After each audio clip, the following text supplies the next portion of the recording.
অসমত বসবাস কৰা খিলঞ্জীয়া জাতি জনগোষ্ঠীসমূহৰ এক অন্যতম জনগোষ্ঠী হ'ল তিৱাসকল। বাৰে ৰঙচুৱা কলা সংস্কৃতিৰে পৰিপূৰ্ণ তথা সাহিত্যৰ দিশতো উজ্জ্বলি উঠা এই তিৱাসকল ঠাই বিশেষে কিন্তু আজিও বহু দিশত পিছ পৰি থকা দেখা যায়। তিৱা ভূমিপুত্ৰসকলক আৰ্থিক সামাজিক ৰাজনৈতিক সকলো দিশতে আগুৱাই নিবলৈ ৰহাৰ ভক্সঙত বৃহস্পতিবাৰে তিৱা আঞ্চলিক সাহিত্য পৰিষদৰ দাবীৰে গঠন কৰা হয় ইউনাইটেড তিৱা ট্ৰিপুল ফ্ৰণ্ট, চমুকৈ UTPF নামৰ এক সংগঠন। মুঠ 21জনীয়া বিষয়ববীয়া তথা কাৰ্যকৰ্তাক লৈ গঠন হোৱা এই UTPF নামৰ সংগঠনটোৰ কেন্দ্ৰীয় সমিতিৰ সভাপতিৰ দায়িত্ব অৰ্পণ কৰা হয় ফ্লৰেন আমচি আৰু সম্পাদকৰ দায়িত্ব দিয়া হয় অভিষেক খলাৰক। UTPFৰ মূল লক্ষ্য অথবা দাবী হৈছে কাৰ্বি আংলঙত তিৱা আঞ্চলিক সাহিত্য পৰিষদ গঠন আৰু কাৰ্বি আংলং শিক্ষা স্বাস্থ্য খণ্ডৰ লগতে বিভিন্ন দিশৰ উন্নয়ন সাধন।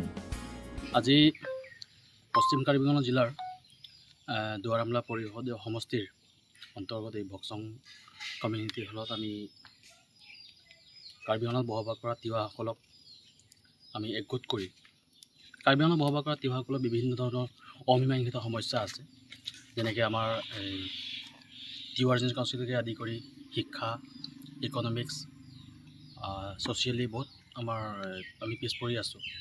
আমাৰ গাঁওসমূহত এতিয়াও আমাৰ ভাল ৰাস্তা নাই, ভাল স্বাস্থ্য কেন্দ্ৰৰ ব্যৱস্থা নাই, ভাল স্কুলৰ ব্যৱস্থা নাই। তো এইবিলাক আমি খৰচীমাৰি যেতিয়া আমি কথাখিনি আমি আলোচনা কৰিলোঁ, ইয়াৰ মূলতো আমাৰ সমস্যাটো সমাধান কৰিব পৰা আমাৰ একমাত্ৰ ৰাস্তা হৈছে কাৰ্বি আংলঙত বসবাস কৰা তিৱাসকলক আঞ্চলিক সাহিত্য প্ৰদান কৰা। আৰু সেই আঞ্চলিক সাহিত্য প্ৰদানৰ সন্দৰ্ভতে আমি কাৰ্বি আংলঙত বসবাস কৰা তিৱাসকলে আজি একগোট হৈ ঐক্যবদ্ধ হৈ আমি আজিৰ সভাখনে নতুনকৈ এটা তিৱা জাতীয় সংগঠন জন্ম দিয়ে আৰু এই সংগঠনৰ নাম হৈছে ইউনাইটেড তিৱা পিপল ফ্ৰণ্ট,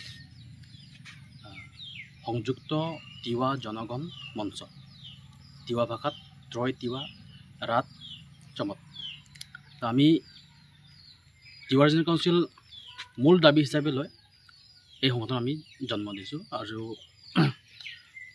আজি হাউচে চিলেকশ্যন কৰা সভাপতি ফ্লৰেন আমচি ডাঙৰীয়া, এইপিনে আমাৰ জেনেৰেল ছেক্ৰেটাৰী সাধাৰণ সম্পাদক অভিষেক খলাৰ।